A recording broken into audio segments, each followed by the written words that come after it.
Hey y'all, it's Heel Heat time. Hi everybody and welcome to Heel Heat. My name is George Coles and this is a Heel Heat Top 10. And the topic of this Top 10 is Top 10 WCW/NWA TV Champions. Now, a few things before I get into the list. This list was mentioned to us to do from a friend of ours, Steve Tatanani, and I hope I'm pronouncing that right, Steve. If not, I'm sorry. But, Steve, this is for you. We're going to go right into it. Now, I printed this part out so I would remember the dates properly. What we're going to base this on is what was commonly known as the WCW World Television Championship. However, here's the lineage. It started as the NWA Mid-Atlantic Television Championship, ran that as from 1974 to 1977. 77, it turns into the NWA Television Championship, stays that way to 85, then it turns into the NWA World Television Championship, goes from 85 to 91, 91 till 2000, it becomes the WCW World Television Championship. So that's a precursor of the era we're going with. Let's jump right into it. Our number 10 is stunning Steve Austin, the guy that would be future known as Stone Cold and one of the greatest wrestlers in the history of the business. Some of his first real exposure as a top card talent, as a guy that could really get over and be something big, was as the television champion. He held the belt with prestige. He held up to what the belt was. Now, a lot of people, and we'll explain as we go through, if you remember this belt, it was the championship that ended up being defended more than any other championship. Basically, it's the TV title. It's meant to be defended on TV. Austin held up his part of the bargain, was a credible champion, probably what started his career ascension to being the top guy in the business. Everybody could see it in him that he was going to be a top superstar, and this is one of the reasons why he carried himself so well as a world champion. Number 9, Mike Rotundo. Had a few different runs as the WCW/NWA TV champion. Always had it at an integral part in their history. Kept it kind of going. To me, the belt always was kind of the same as the Intercontinental title, where the best workers in the territory would win it, or in the company as it became a larger thing. Mike Rotundo was that guy. He was a guy that, several different times won the belt, carried the belt, had the in-ring to back it up. Just a hell of a wrestler. Which leads us to our number 8 guy, Ivan Koloff.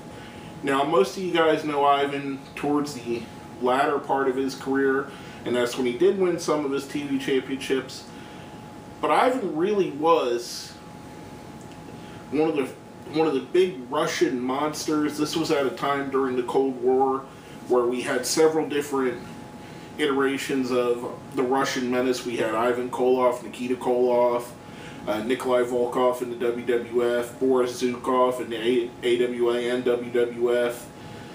And you had this common thread. Ivan, in my opinion, was the best of the Russians. He was a WWF champion, beating Bruno Sammartino. And just a guy that really had that menacing, that demeanor that kind of you expected from a Russian at the time. Kind of how they were played in the movies, kind of how they would be played in TV shows. But just a guy that really got it and got his character and did well with it. Our number 7 guy would go on to be part of the greatest tag team, one of the greatest tag teams in the history of wrestling, with his brother Scott, and that's the dog-faced gremlin Rick Steiner. Again, a guy, he came in, you could see he had all the talent in the world. They give him the TV title, he runs with it, he puts on memorable match after memorable match, which leads to his brother Scott coming in, and the Steiner Brothers are one of the storied tag teams in history, easily in anybody's top 5 or 10. And just a great run, a great guy, a lot of these, you got to remember, a lot of these people, the TV title started their career, started what would be, for the most part, I think everybody on this list is deserving to be a Hall of Famer, and I think they all had Hall of Fame careers, and this is what I think they started from. Now our number 6 guy is a guy that won the championship the most, more of a 70s and early 80s wrestler, and that's Paul Jones.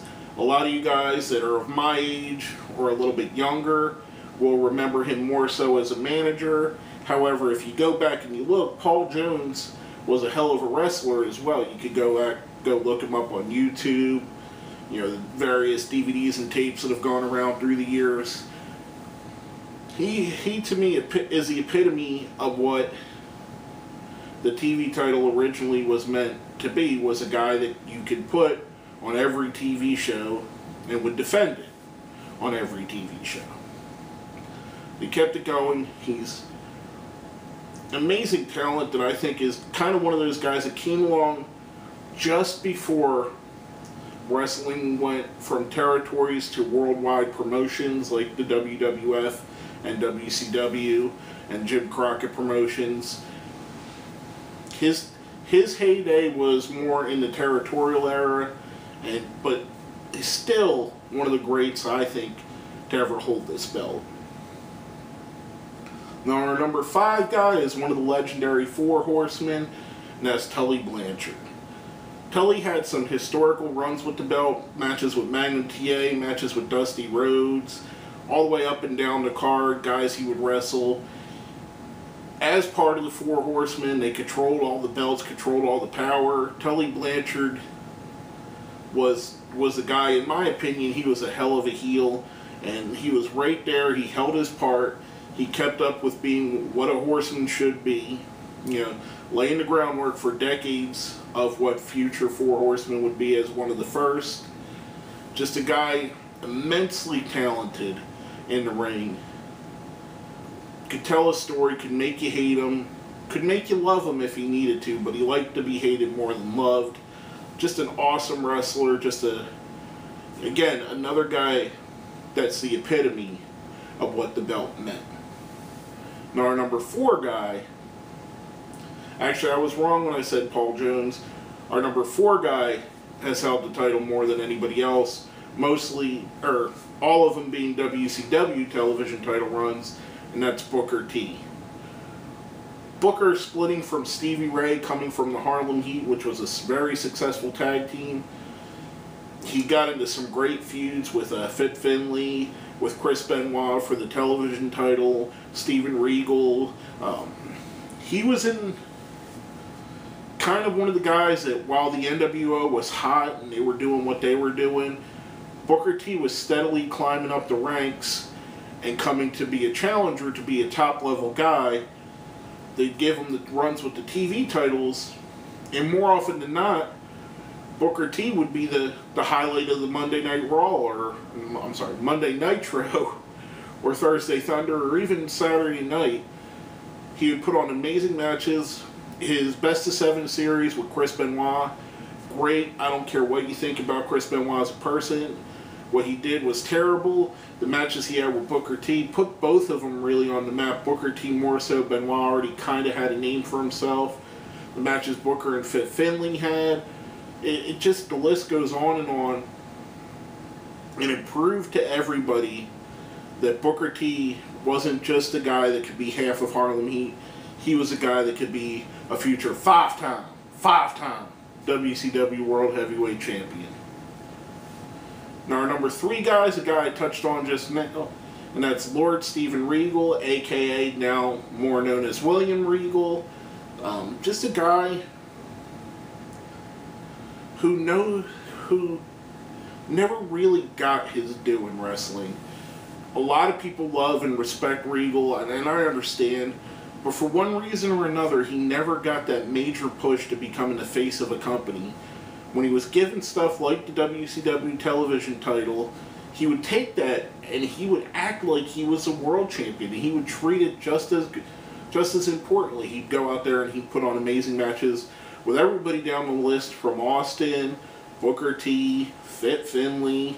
Half the guys I mentioned on this list at some point wrestled Steven Regal for the title and put on just great matches all the time. And he's a guy well respected by fans and in the industry itself. Just never really got that chance to reach the top, and it's kind of disappointing to a person like me that he didn't. He's one of those guys that really should have, in my opinion. And our number 2 guy is Ricky the Dragon Steamboat.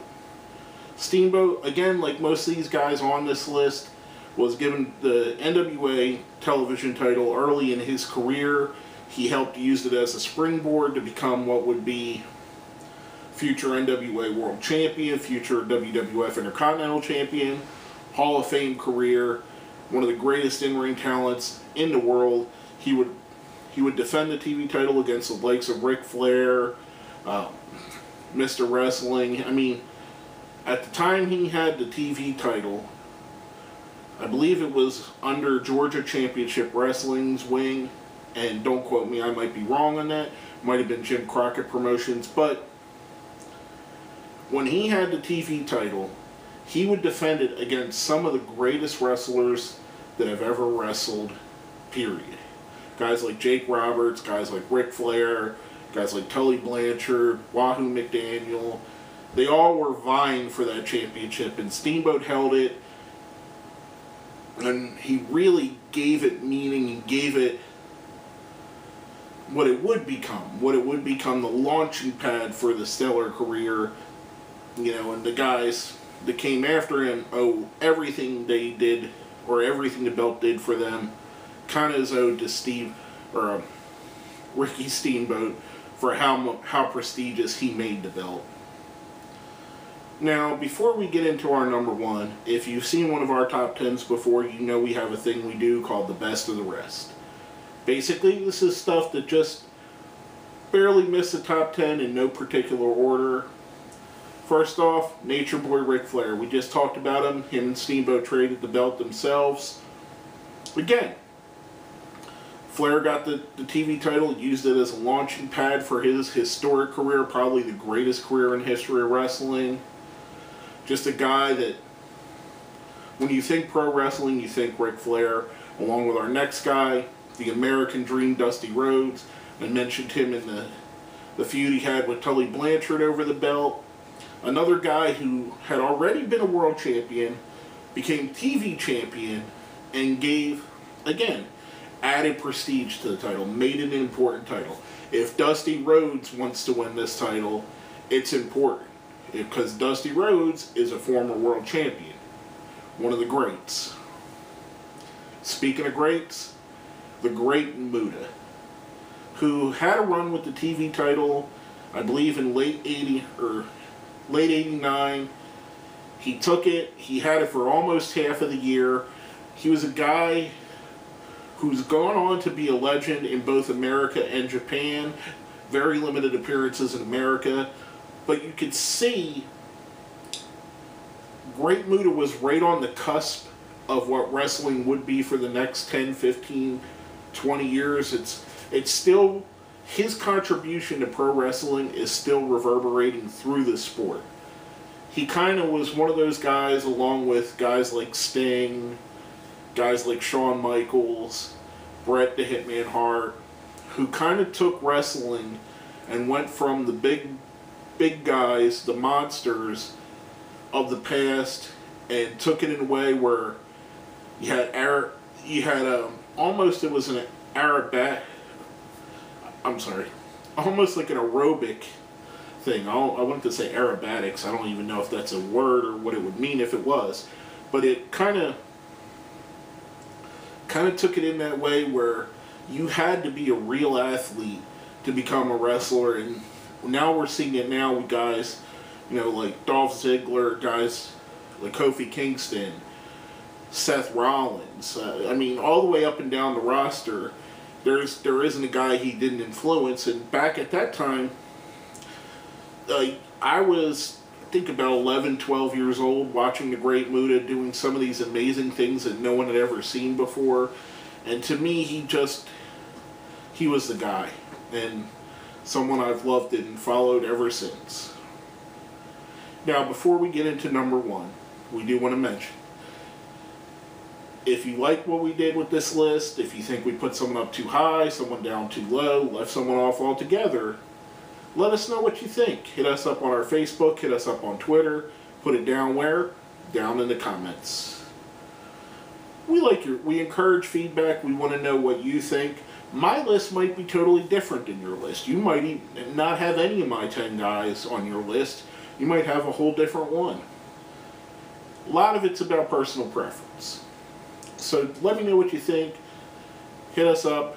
Leave us that message so we know what we're doing. If you liked it, if you thought we did absolutely right, tell us. Let us know. Now on to our number one guy. Double A, double tough, the enforcer, Arn Anderson. The guy that had the belt for the most combined amount of days of anybody in the history of the championship. Arn is the workhorse of Jim Crockett Promotions, the NWA, Georgia Championship Wrestling, WWF, WCW, and whatever other company he would work for. Arn Anderson, one of the finest in-ring talents that you will ever see. The guy could go absolutely 1 hour Broadways, he could do a 10-minute match, and he would make that match as good, or if not better, than anything on the card. You gave Arn 5 minutes, he would give you 5 minutes of gold. You gave him an hour, and Arn would make you forget that anybody else was on the card with him. The guy was just amazing. I mean, he's so legendary. Again, you know, had legendary feuds with Dusty over the belt, with Magnum again, with you know, a lot of these people were repeating because a lot of them went through the same era. Later on, he would have feuds with guys like Ricky Steamboat for the belt.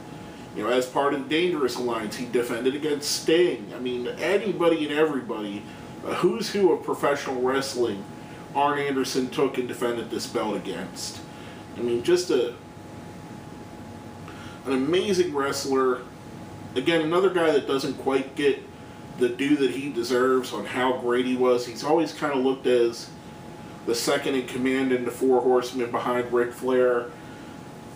But his career, I will take his career and match it up with 99% of professional wrestlers' careers, and he is in that elite level where there's only maybe a handful of guys that have ever been better than him. But basically, that's all I have to say about that. Steve, I hope I did this list right. I hope you enjoyed it. My name is George Coles, and this has been another Heel Heat Top 10.